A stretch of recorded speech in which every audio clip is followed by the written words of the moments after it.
কার ইবাদত করতে হবে? আল্লাহর। ওয়াকাদা রাব্বুকা আল্লা তা'বুদু ইল্লা ইয়্যাহ, আল্লাহ ফয়সালা করে দিয়েছেন আল্লাহর ইবাদত ছাড়া কার ইবাদত করা যাবে না। এবার নেতা আপনাকে ডাকবে, মিছিলে আসো, আজকে রাত্রে অমুককে সাইজ করতে হবে। আপনি আনুগত্য করেছেন, আল্লাহর শরিয়াতের ইসলামের বিপক্ষে কাজ করেছেন, এটাকেও তাগুত বলা হয়েছে।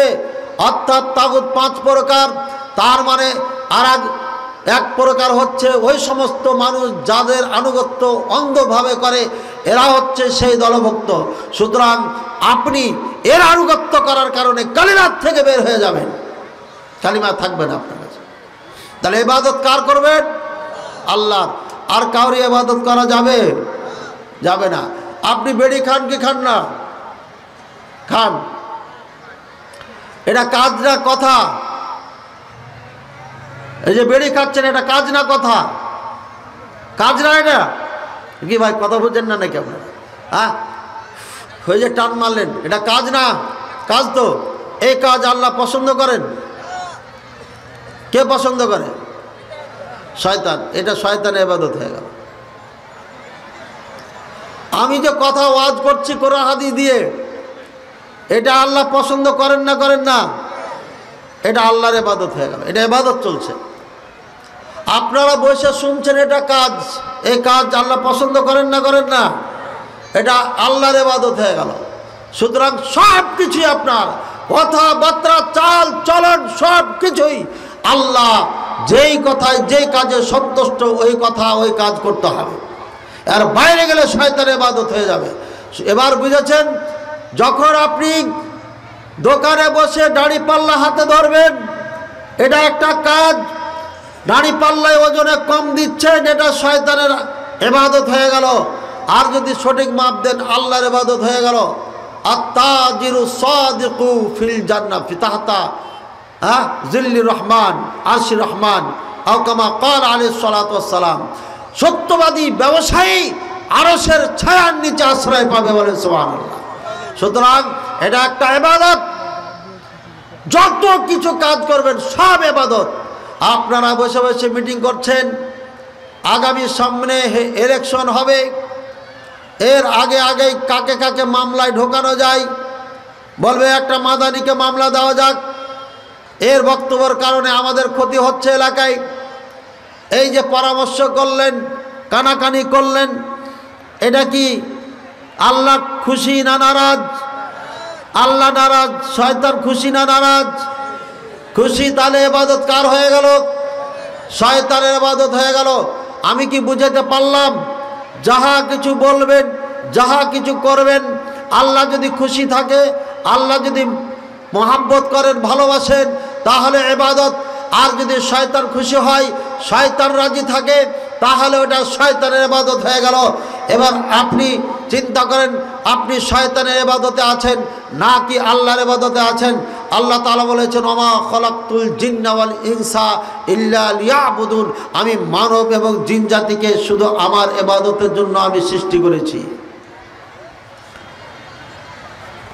এবার যখন আপনি আল্লাহর ইবাদত মেনে নিয়েছেন, এরপরে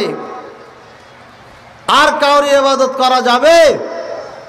তাহলে মোড়ে মোড়ে যে মূর্তি তৈরি করা হয়েছে, ভাস্কর্য, এগুলো কি রাখা যাবে না ভেঙে ফেলতে হবে? বর্তমান সরকারকে বলেন সব ভেঙে ফেলেন। মিলিটারিরা পর্যন্ত ভেঙেছে, সাধারণ জনগণও ভেঙেছে। আপনাদের এলাকায় যদি থাকে, আপনারাও ভেঙে ফেলেন। সময় এটাই। এরপরে কোনো দল যদি মূর্তি বানায়, তাহলে বুঝবেন এটা ইন্ডিয়ার মোদি, আর এর মাঝে কোনো পার্থক্য নাই। সুতরাং তাকেও প্রত্যাখ্যান করতে হবে। মনে রাখেন, আমাদের এই 55 বছরের দেশটাকে ঝাঁঝরা করে কুরে কুরে কুরে এই নেতারা খেয়ে ফেলেছে। আমি দিনাজপুর ঠাকুরগাঁর নেতাদেরকে বলছিলাম, ওই সমস্ত নেতাদেরকে বলছি যারা 636টা বাড়ি বানিয়েছে বিদেশের মাটিতে, এই সমস্ত লুটেরও ডাকাত নেতাদেরকে বলছি, সম্মানিত মুসল্লিয়ানে কেরাম, শ্রোতাবিন্দু, আপনারা আর একটা কথা মনে রাখবেন, যাদের সন্তানেরা ইউরোপ আমেরিকায় বসবাস করে, হাজার হাজার কোটি টাকা চুরি করে ওখানে বেগম পাড়া বানিয়েছে লন্ডনে, আমেরিকা, ইউরোপে। এদেরকে নেতা বানানো যাবে না। ক্ষমতায় আসলে সন্তানেরা এদেশে এসে নেতৃত্ব দেয়, ক্ষমতা হারিয়ে গেলে পরে ভ্রুক করে পালিয়ে যায়। এরা এদেশকে ভালোবাসে না, ওরা এদেশকে লুটের একটা কারখানা বানিয়েছে। সময় যখন হয় তখন লুটপাট করতে আসে, লুটপাট করে মারিং কাটিং করে মামলা মোকদ্দমা করে চুরি খুন গুম করে টাকা নিয়ে তারা পালিয়ে যায়। যখন তাদের সুসময় হয় তখন তারা আসে, দুঃখের সময় হয় তখন পালিয়ে যায়। আর এই ঠাকুরগার বোকা মানুষগুলো তাদের মিছিল মিটিংয়ে লাফাইয়া ঝাঁপাইয়া একজন মুসলমান আর একজন মুসলমানে মারামারি ছিনাছিনি করেন কি করেন না? মনে রাখেন, বিগত সরকার মানে আওয়ামী লীগ বিএনপি দুটাই আছে, আর জাতীয় পার্টিও আছে। যত পার্টি আছে সবার কথা বলছি। বিগত সরকার আপনার গণতান্ত্রিক মাধ্যমে তারা নির্বাচিত হয়েছিল, আমাদের ভোট দিয়ে। আমাদের ভোটের মাধ্যমে যারা নেতা হয়েছিলেন তারা যে অন্যায় করেছে, তারা যে খুন খারাপি করেছে, গুম করেছে, মামলা মোকদ্দমা দিয়ে নিরীহ মানুষকে হয়রান পেরেশান করেছে, যত পাপ হয়েছে সমস্ত পাপ আপনার আমলনামায় জমা হয়ে গেছে। মরার আগে আগে ক্ষমা চাবেন, মরার আগে আগে তওবা করে যাবেন, না হলে কিয়ামতের ময়দানে ঠেকে যাবেন। নেতা নেত্রীরা আপনাদেরকে বলে দিচ্ছি, এটা লুটের কারখানা নয়। আপনারা সময় যখন হবে আসবেন, লুট করবেন, আর ছেলে মেয়েকে দিয়ে বিদেশে লন্ডন আমেরিকায় পাড়ি জমাবেন, আর এদেশের মানুষের উপরে জুলুম অত্যাচার করবেন। এই জন্য বাংলাদেশকে স্বাধীন এদেশের মানুষ করে নাই। সুতরাং আপনারা আল্লাহকে ভয় করুন।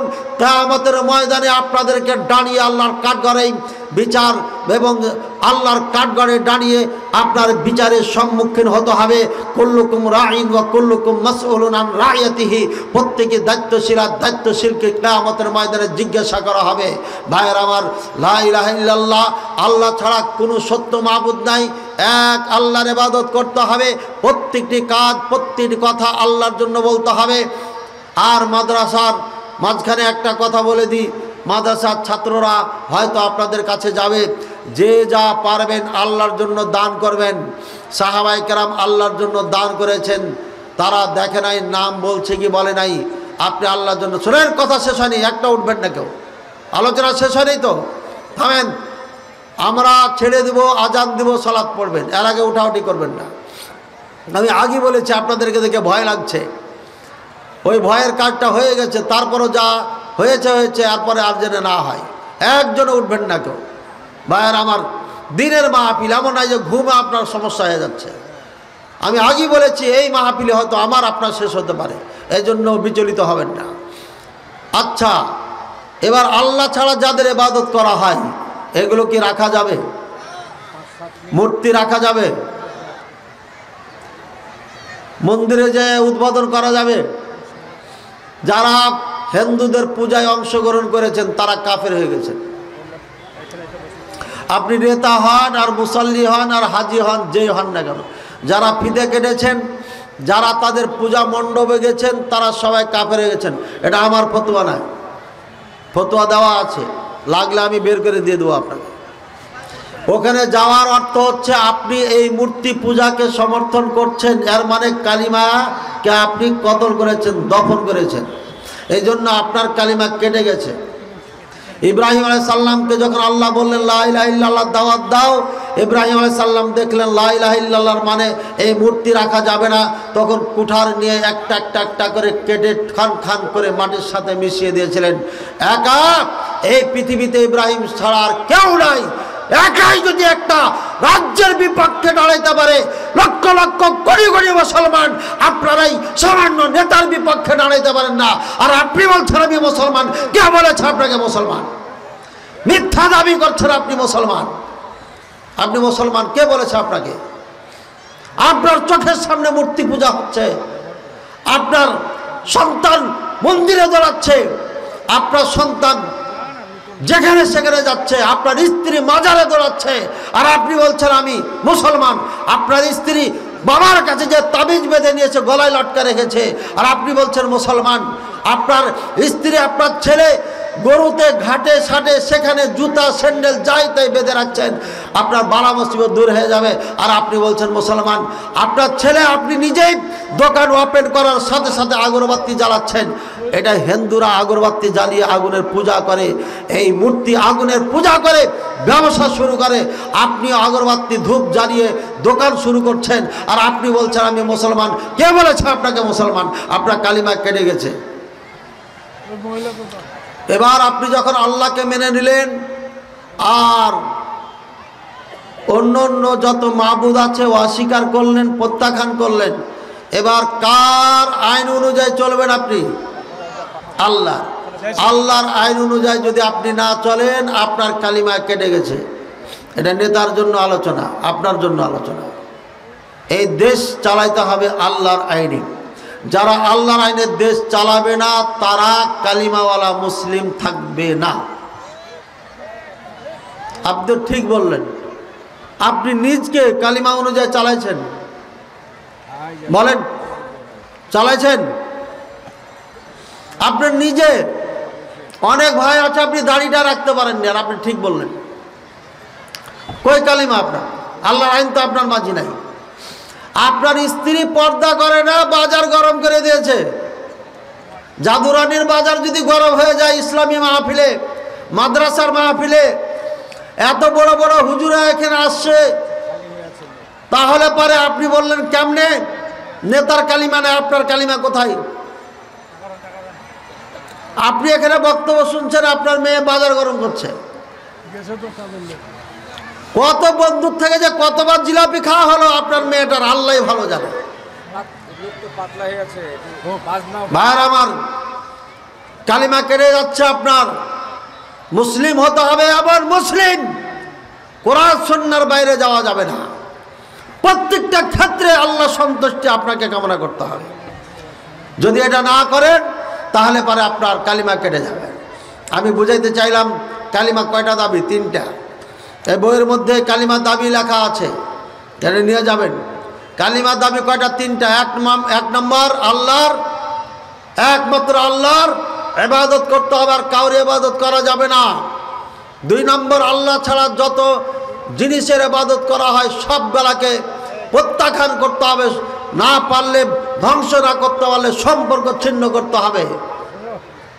3 নম্বর, ব্যক্তিগত জীবন থেকে রাষ্ট্রীয় জীবন পর্যন্ত এই কালিমা ভিত্তিক পরিচালনা করতে হবে। যদি না করেন তাহলে আপনি কালিমাওয়ালা মুসলমান থাকতে পারবেন না। এবার দেখেন মূল আলোচনা। আজকের মূল আলোচনা হচ্ছে এটা। এতক্ষণ কালিমা বুঝাইলাম, এখনকার মূল যেটা আলোচনা সেটা হচ্ছে যে আবুল আহাব উতবা সাহেব জাহান্নামে যাবে আল্লাহকে মানার পরও, কাবাকে এত ভালোবাসার পরে, আর আপনি জান্নাতে যাবেন কেন? বলেন। টুঙ্গি ময়দানে কয়েকদিন আগে মারামারি হয়েছে না? হয়েছে তো। কয়জন মারা গেছে? হ্যাঁ,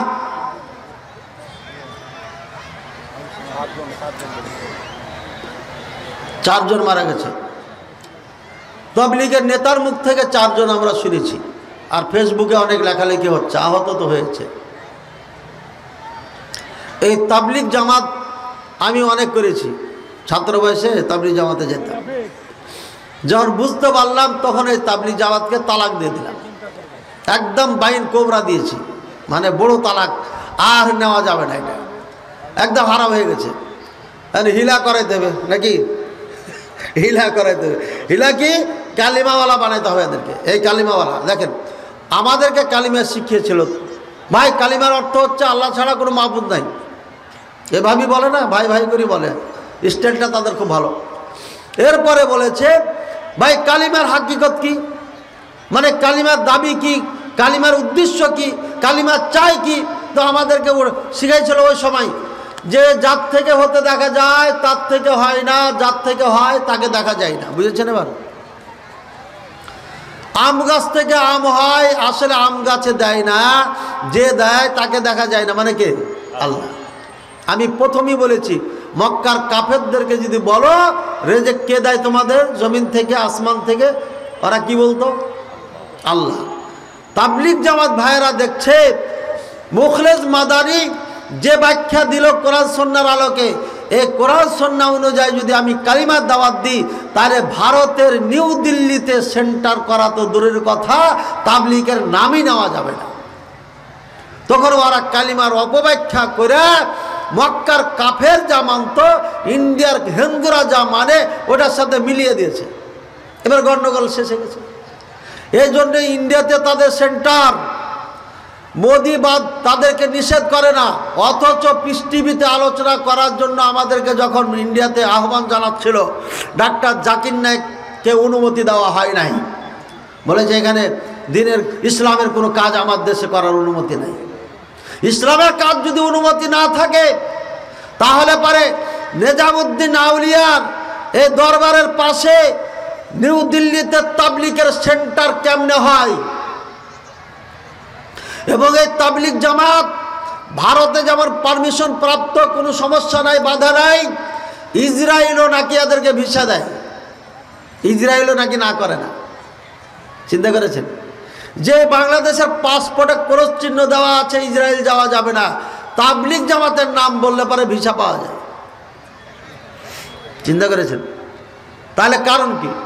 তাবলিগ জামাতের মাধ্যমে একটাই কাজ হবে, হিন্দু আর কাফের, ইহুদি আর খ্রিস্টান সব মিলে যাবে একদম ভাই ভাই। এই জন্য আমাদের দেশের অনেক বড় বড় হুজুররা বলে আমরা হিন্দু মুসলিম সব ভাই ভাই, হিন্দু মুসলিম ভাই ভাই আমরা। আপনার ভাই হলে তো আপনার বোনের বিয়ে দেন না কেন? চাস্তো ভাই যদি হয় তাহলে বোনের বিয়ে দিতে পারবেন, দেন, দিবেন? তাহলে কেমন ভাই হলো?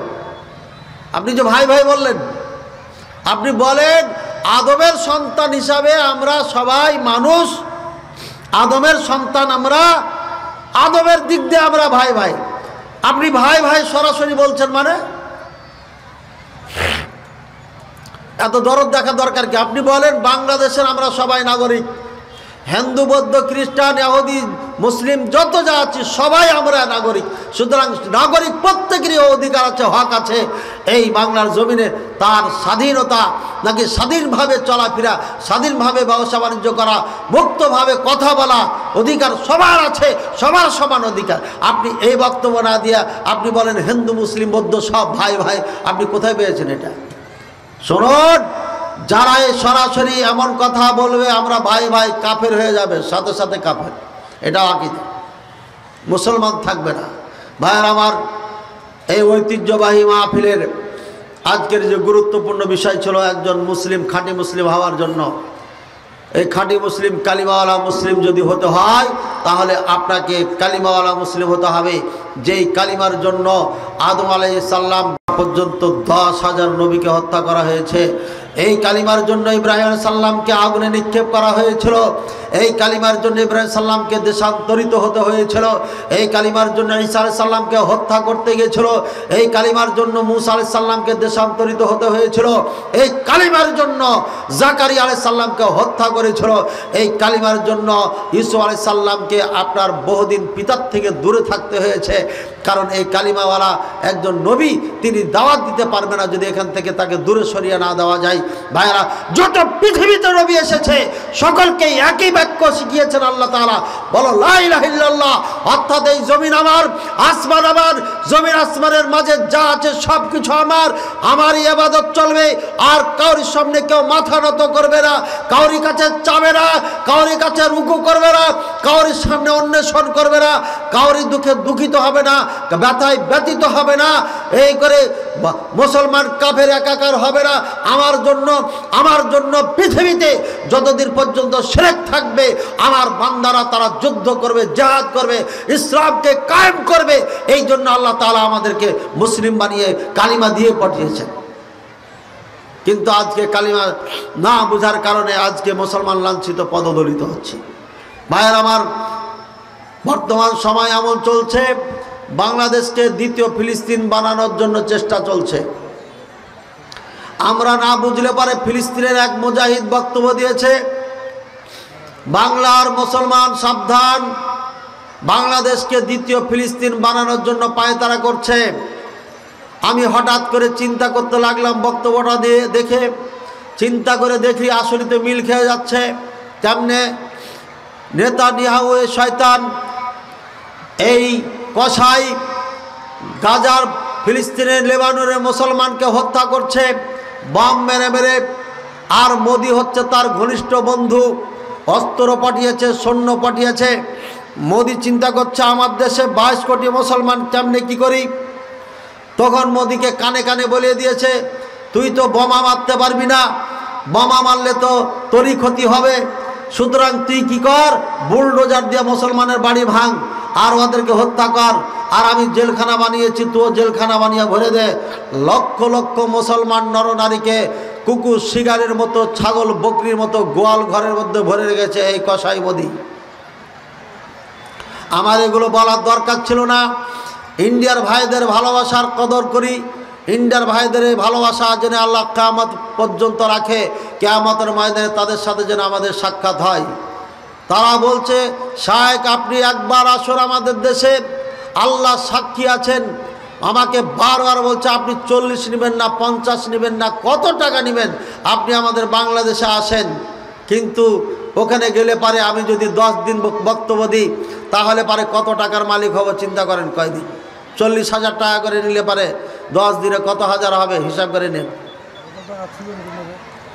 1 মাস যদি কাটাই, ইন্ডিয়ার বক্তারা ডজন আমাদের দেশে বক্তব্য দিয়ে যাচ্ছে, কিন্তু আমরা কপাল পোড়া বাংলার মুসলমান এই কসাই মোদির জন্য আমাদের ভাষী, যে ভাষায় মায়ের ভাষায় আমরা কথা বলি, তাদেরকে আমরা দিনের কথা বলবো, তাদের সাথে কথা বলবো, সাক্ষাৎ করব। এই বদমাশ সন্ত্রাস, এই জঙ্গি এসকলের এই মোদি আবিষ্কার করে, এই বিদ্বেষপূর্ণ মোদি সমস্ত ইন্ডিয়াটাকে জাহান্নামে পরিণত করেছে। এই নেতানিয়াহুর কানাকানিতে মুসলমানদের বাড়িঘর ভেঙে ফেলছে, মুসলমানদের মসজিদগুলোকে মন্দিরের দাবি করে ভেঙে বুলডোজার দিয়ে মসজিদের জায়গায় নির্মাণ করছে মন্দির। এই জুলুমের আপনার রাজ চালিয়ে যাচ্ছে, বুলডোজার চালিয়ে যাচ্ছে মোদি, একই স্টাইলে ও বোমা মেরে পাচ্ছে, আর এই বুলডোজার দিয়ে ভেঙে ভেঙে মুসলমানদের বাড়িঘর উচ্ছেদ করছে। ভাইয়ের আমার, এই জন্য আপনাদের আমাদের বসে থাকার সময় নাই। আমি বলে যাচ্ছি ঠাকুরগাঁও প্রশাসনকে প্রত্যেকটি স্কুল কলেজে সশস্ত্র ট্রেনিংয়ের ব্যবস্থা করুন। আর আপনারা সাধারণ মানুষ যারা আছেন, আমরা যখন গরুর রাখাল ছিলাম, ছোট্টকালে গরু চড়াইতাম, ছোট্টকালে কাজ কাম ছিল না, পাখি শিকার করে বেড়াইতাম, বাঁশের কঞ্চি দিয়ে, বাঁশ দিয়ে আমরা তীর ধনুক বানাইতাম, তীর ধনুক বানিয়ে দিয়ে পাখি শিকার করতাম। আর অনেক সময় যেই সব ফলে কাজ হয় নাই, ওই ফল গাছে মেরতাম, মারতাম, মেরে আমরা ওই ফল পাড়তাম, দিয়ে খেলাইতাম। ভাইয়ের আমার, প্রত্যেকটি সন্তানের হাতে তীর ধনুক বানিয়ে বানিয়ে উঠিয়ে দেন, তারা যেন তীর ধনুক বানাইতে শিখে। এই কাফের দল আজ হোক কাল হোক এদের সাথে যুদ্ধ হবেই, কারণ তারা সে পরিস্থিতি নিয়ে ফেলেছে, আজ হোক কাল হোক হামলা করবে দেশের ওপরে। আর এ দেশকে সংরক্ষিত সুরক্ষিত রাখার জন্য ডক্টর ইউনূসের আরও দরকার আছে। ভোট ভোট করে চিল্লাইন না। এই লোকটাকে যদি দায়িত্ব না দেওয়া হতো, এতদিন কি ঘটে যেত আল্লাহ জানে। ওকে ট্রেন লাইন, সব লাইন দিতে হতো, গোলামি করতে হতো ভিতর, আর না হয় যুদ্ধ এতদিন হয়তো লাগাই দিত। বুঝেছেন কথা? তারপরও বলবো, ট্রেনিং দিবেন ভালো কথা। দেশ বিরোধী শক্তি যারা ভারতকে মনে প্রাণে ভালোবাসে, যারা হিন্দুদের সঙ্গ দিয়া, হিন্দুদেরকে উস্কাই দিয়া দেশের দাঙ্গা লাগাইতে চেয়েছিল, গণ্ডগোল লাগাইতে চেয়েছিল, যুদ্ধ লাগাইতে চেয়েছিল, এদের সন্তানদেরকে শিখায়েন না। এরা শিখালে ঘুরে ঘুরে উল্টা আমাদেরকে গুলি মারবে। বুঝেছেন না? বুঝেন নাই? এই জন্য সবাই এখন আগের যুগে ফিরে যান, এত আধুনিকতা নিয়ে থাকেন না। একটা বোমা মারবে, বাড়িঘর গ্রাম সব শেষ হয়ে যাবে। এই জন্য এখন আত্মরক্ষার জন্য প্রত্যেককে ক্যারাটে শিখতে হবে। প্রত্যেককে আত্মরক্ষার জন্য ক্যারাটে শেখায়, এখন ফরজ হয়ে গেছে সবার জন্য। প্রত্যেকে তীর ধনুক কমপক্ষে চালানো শিখেন। ওরা গুলি মারবে, আমরা তীর মারব। ভালো ভালো শক্তিশালী তীর ধনুক বানিয়ে বাড়িতে প্রস্তুত করে রাখেন। আর তাক করার জন্য এখন থেকে প্র্যাকটিস করেন, যেন মিস না হয়। ওদের চাড্ডি উতার কাজ ছোড়েঙ্গে হাম। এই হিন্দুরা যে জুলুম অত্যাচার করেছে, সহ্য হচ্ছে না। একদিন আমরা তাদের চাড্ডি মানে বুঝেন, জাইয়া পরে থাকে না, ওরা তো ন্যাংটা হয়ে থাকে। এই চাড্ডি উঠাইরা এদেরকে পিটাবো, একদম পিটাবো। শয়তানেরা মুসলমানকে চিনো না। ঘুমন্ত বাঘের বাচ্চাকে যদি জাগাও, কলিজা ছেড়ে বের করে চিবিয়ে চিবিয়ে খাবো। সাবধান, আমরা বদরের যুদ্ধ, বদরের ময়দানের সৈনিক। আমরা কাপুরুষ নই, আমরা পৃথিবীর কোনো শক্তিকে ভয় করি না। মরে গেলে আমাদের ঠিকানা জান্নাত, আর বেঁচে থাকলে গাজী হয়ে ফিরে আসব। আল্লাহ তাআলা আমাদেরকে সেই রাস্তা, সেই পথ খুলে রেখেছেন আমাদের জন্য। ভাইয়ার আমার, আলোচনা যা করলাম, কালিমাওয়ালা মুসলিম হতে হবে। কালিমাওয়ালা মুসলিমের জন্য এটা সাথে নিয়ে যাবেন। যদি দেখেন যে আমার টাকা দিয়ে ক্রয় করে লস হয়ে গেছে, আপনার টাকা ফেরত দেওয়া হবে, কোনো সন্দেহ নাই। আল্লাহ তাআলা আমাদের বোঝার তৌফিক দান করুন। সাথে সাথে আমি অত্যন্ত খুশি হয়েছি, এই যে মাদ্রাসার আজকে 13 জন হাফেজে কোরআন বেরিয়েছে, মাশাআল্লাহ। বলেন তো এর থেকে আর খুশির সংবাদ কিছু আছে? 13 জনের পিতা মাতা কিয়ামতের ময়দানে যখন দাঁড়াবে, সমস্ত যত মানুষ ময়দানে থাকবে সবাই তাদের দিকে চেয়ে থাকবে। বলে সুবহানাল্লাহ। হাফেজে কোরআন, প্রত্যেকের পিতা মাতার মাথায় মুকুট দেওয়া হবে, আর এই মুকুটটা সূর্যের থেকে আলোকিত হবে। বলে সুবহানাল্লাহ। ধন্য হয়েছেন পিতামাতা তাদের। আমি এই হাফেজে কোরআনের জন্য, থামেন, এই প্রশ্ন আছে ভাই, প্রশ্ন আছে। হাফেজে কোরআনের জন্য আমার মাদ্রাসা দারুস সুন্নাহ সালাফিয়া 6 বছরে দাওরা হাদিস কমপ্লিট করবে। আর 2 বছর আমার এখানে পড়লে আরবিতে কথা বলতে পারবে, আরবিতে যে কোনো বই পড়তে পারবে, আরবিতে যে কোনো শব্দ লিখতে পারবে। আর 6 বছরে আমরা মেশকাত মাত্র 1 বছরে পড়াই, অন্য জায়গায় 2 বছরে পড়াই। 6 বছরে দাওরা কমপ্লিট করবে। আপনারা সন্তানকে ওখানে দিবেন। আর স্থানীয় যারা রয়েছেন, দূর দূরান্ত থেকে এখানে ছেলেরা লেখাপড়া করে, আপনাদের প্রত্যেকটি সন্তানকে এখানে দিবেন। আমার একটা ছোট্ট বাচ্চাকে বাবা তার মেডিকেলে নিয়ে গেছে, ডাক্তার ইংলিশে তাকে জিজ্ঞাসা করেছে নাম টাম ঠিকানা, ও বলে দিয়েছে। বলছে কোথায় পড়ে এটা, কোন স্কুলে পড়ে? বলছে স্কুলে নয়, এটা তো মাদ্রাসায় পড়ে। আমাদের মাদ্রাসাগুলো এখন সব কিছু শেখানো হয়, কাজে আপনার সন্তানকে ওই ন্যাংটা স্কুলে পড়াইতে হবে না।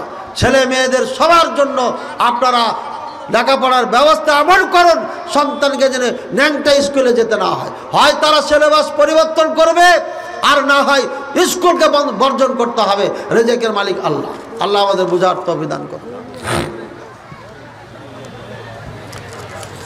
কি জটিল কঠিন প্রশ্ন, এটা শুনে কেমন লাগবে?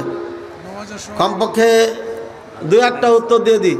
আমরা কটায় জামাত করব?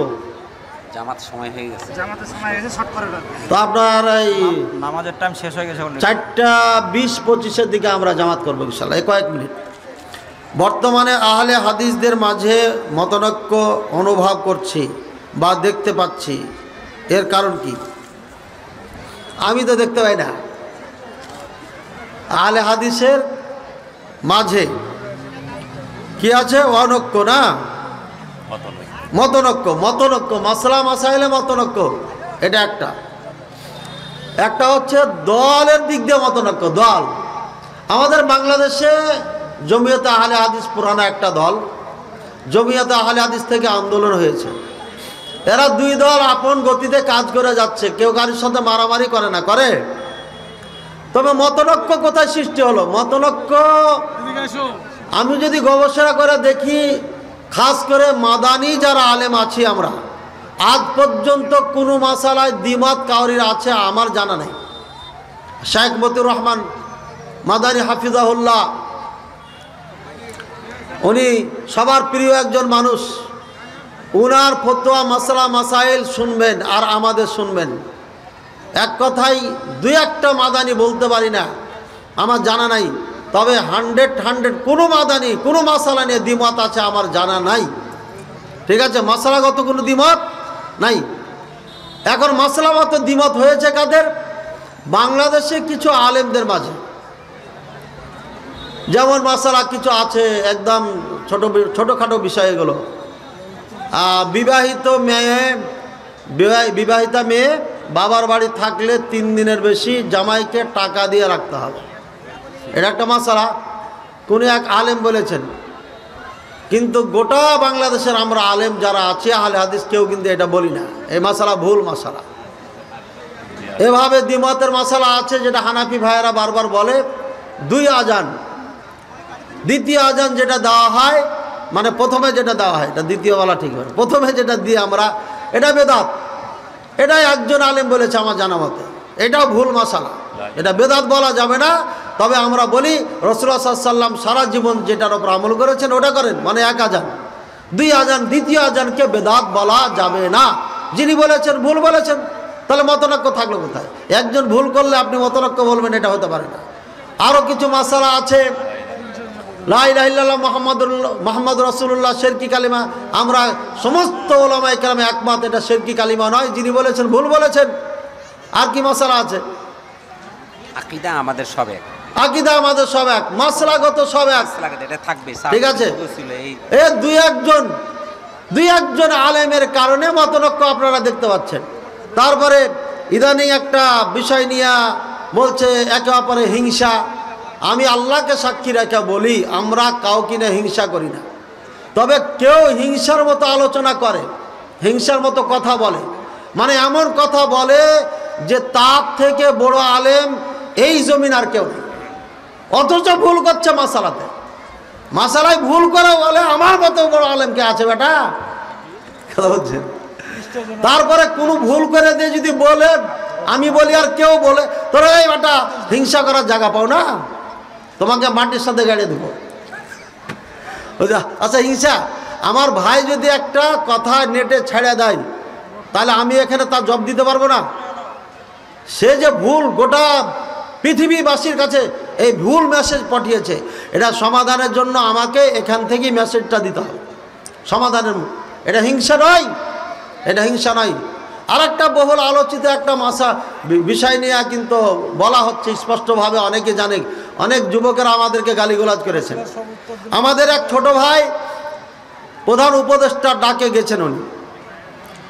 আমি একটা বক্তব্যতে খুতবাতে বলেছিলাম সেদিন, তার আগের দিনই বা বুধবারে মনে হয় গেছে, আর শুক্রবারে খবরটা পেলাম আমি, এর আগে জানি না, কারণ আমি যতটুকু যাই অন্যদের আলোচনা শোনার আমার সুযোগ নাই, সময় নাই, মাঝে মাঝে হয়তো কেউ দিল শুনলাম, তো বলছে এখানে গেছে, আমি ওটা দেখি নাই।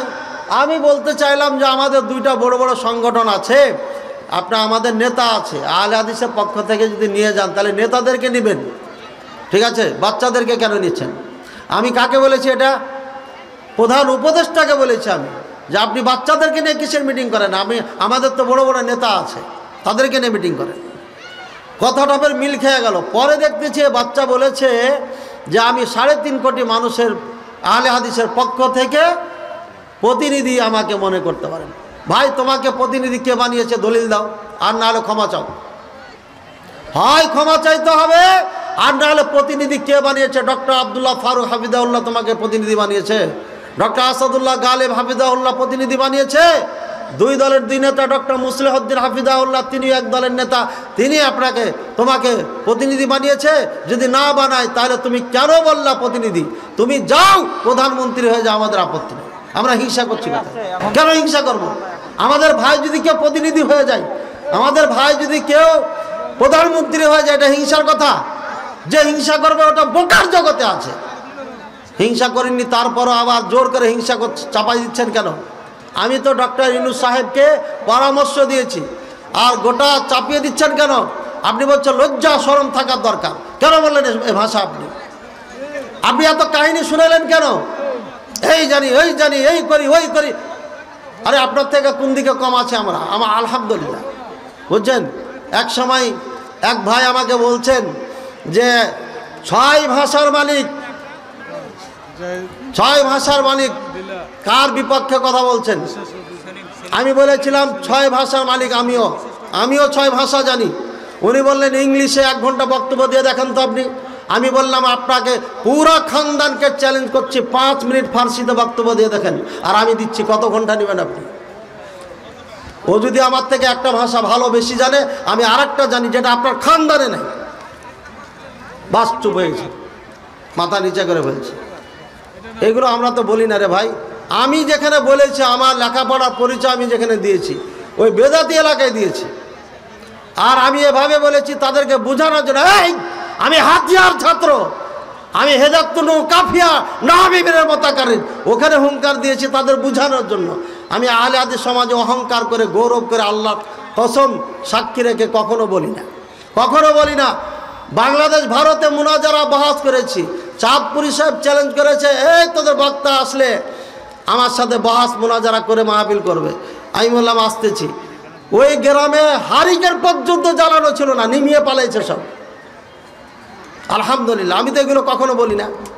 লুৎফর রহমান ফারাই যে 18 সালের আগস্টের 10 তারিখের নাম ধরে চ্যালেঞ্জ করেছি, দোস্ত আমার হারিয়ে গেছে। 18 সালের 10 তারিখ, আগস্টের 10 তারিখের পর থেকে একদিন চ্যালেঞ্জ করেছে, প্রমাণ করে দিবেন।